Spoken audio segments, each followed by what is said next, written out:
révolutionnaires ñu ñëw nekk ay gestionnaires loolu moo indi yëpp mënoo comprendre dans un pays boo xam ne ñun on dit que ce pays a été pillé ce pays a été endetté société yi ñu dénk yëpp ça a été pillé les gens ont volé l'argent bàyyi ko au plus ras des pâquerettes nga ne tu as une dette de plus de 7 000 milliards les demandes des Sénégalais est fort et pendant ce temps ñi def loolu yëpp ils sont en train de circuler librement dara jotu leen bu yàggee mais évidemment que Sénégalais yi ils vont se dire que soit ñii li ñuy wax du dëgg soit ñii dañ ñu yëpp et ils ne feront pas effort te duñu supporter ci dara donc les étudiants ne vont pas supporter certaines choses su fekkee ne que yow dëkk bi ñi nga xam ne ñoo ko pillé ñoo ko mettre pratiquement à terre dara arrivé wu leen ñun on est maintenant comme des gestionnaires amatuñu sax fit def li nga xam ne waxante nañ ko ak Sénégal malgré que on fait des efforts et tout dans une situation difficile mais on attendait plus de nous loolu mooy dëgg il est temps de se réveiller et c'est dommage que il faut la mort d'un étudiant pour que ñun ñuy def loolu man j'assume mes responsabilités gis nga les mauvaises pratiques continuent la corruption continue dóorkat yaa ngi fi ba léegi ñi nga xam ne gëmuñu dara ils sont là jusque pour leur poche ñi ngi fi ba léegi les mêmes juges qui étaient là nga xam ne ils étaient là pour Macky Sall def ay complot ñoo ngi fi ba léegi donc rien n'a changé à part les visages à part les efforts que peut-être quelqu'un comme Ousmane Sonko est en train de faire malgré les difficultés et je ne le dis pas pour le défendre mais parce que loolu laa gëm donc on n'a pas fait le travail qu'il fallait faire depuis 2 ans mënuñu toog 2 ans après les gens ont l'impression que ñun on est comme les autres wala loolu c'est pas normal Pastef c'était pas ça l'idée on n'est pas là pour se contenter d'être des gestionnaires tey suñu ay postes naan on a fait un meilleur résultat que ñi fi fekk on fera des meilleurs résultats parce que ñi fi fekk ils étaient médiocres donc loolu du ndam bi mooy changer le Sénégal l'administration profondément changer la justice changer les mentalités toogaat système éducatif bi dañu war a toogaat ak étudiants yi tëggaat ko à partir de 0 loolu mooy dëgg leneen lu ñu fi def pour mën ay tappale la te il faut pas que ça se reproduise qu'un étudiant meurt sous le régime de Pastef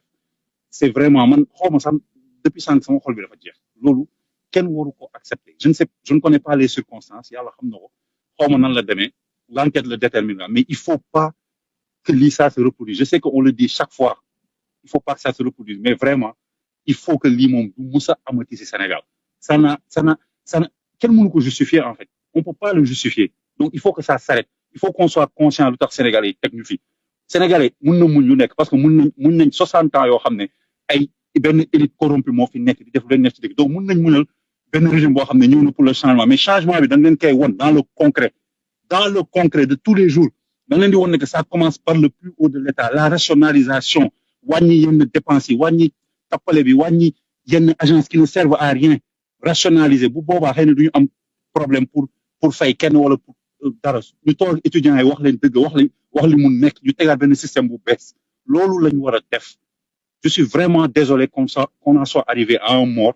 pour que après ñu mun def yooyu lii ça ne doit plus jamais se reproduire ki gaañu malheureusement ba pare kenn mënatu ko dindi mais lii waratuñu ko nangu et c'est pas trop tard de changer ce pays là c'est possible mais il faut du courage politique et de la volonté il faut avoir peur de personne ñun lobby faluñu kenn faluñu Sénégalais yi ñoo jël seen carte yàlla suñu borom dogal ko ñu fal ñu donc on a à avoir peur de personne on n'a pas à hésiter il faut que mentalité yi change la mentalité des policiers la mentalité des gendarmes la mentalité des juges et tubaab bi dañ ñu bàyyi loon mooy benn élite boo xam ne su ñun la bokk ay nit yu ñuul lañ comme ñun mais ils traitent les gens comme des esclaves Sénégal service public baaxul les gens sooy dem sax ci service public il faut donner quelque chose pour avoir un bon service il faut tout le temps être dans la corruption Sénégalais on les traite comme de la merde sooy ut kayit sax boo xam ne ce droit là tout le temps on te fait vivre la galère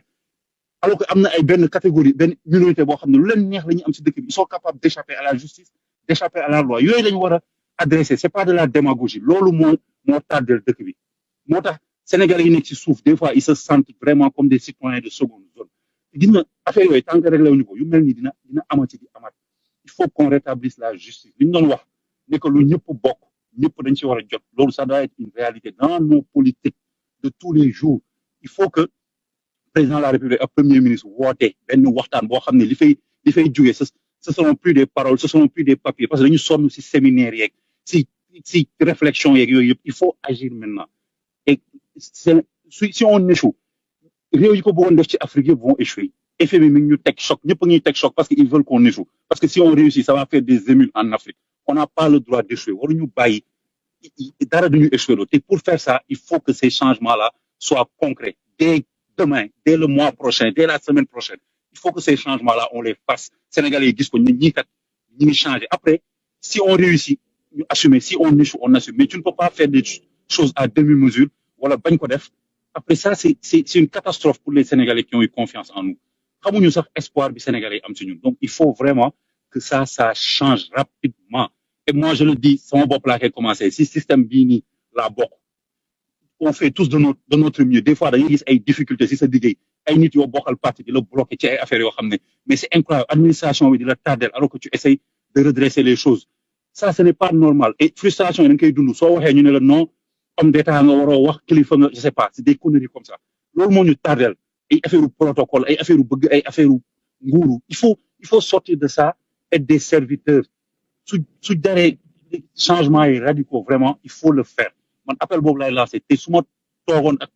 premier ministre ou le président de la République je dirais la même chose nos personnes importent peu il faut que changement bi soit une réalité c'est ça qui est global la mort de l'étudiant là c'est un malheur su dee dafa war a servir dara je suis désolé de dire ça comme ça parce que dee na ay njabootam ñàkk nañ ko je pense que c'était un futur médecin mais su fekkee sa mort doit servir à quelque chose ça doit servir à changer définitivement ñu bàyyi tappale bi ngir yàlla c'est très long on se cherche tout le temps des excuses ñu ngi soog a ñëw dëkk bi dafa métti mais il faut faire des réformes radicales à partir de maintenant il le faut sincèrement donc c'est vraiment ça fait mal ça fait très très très mal il faut que Non, merci beaucoup. Non, vas-y, continue rek souffle la. Non, c'est pas. su ma waxee damay xëy na damay wax lu ëpp après mais maa ngi. waaw non surtout loolu la sax moo tax ma ne xaaral ma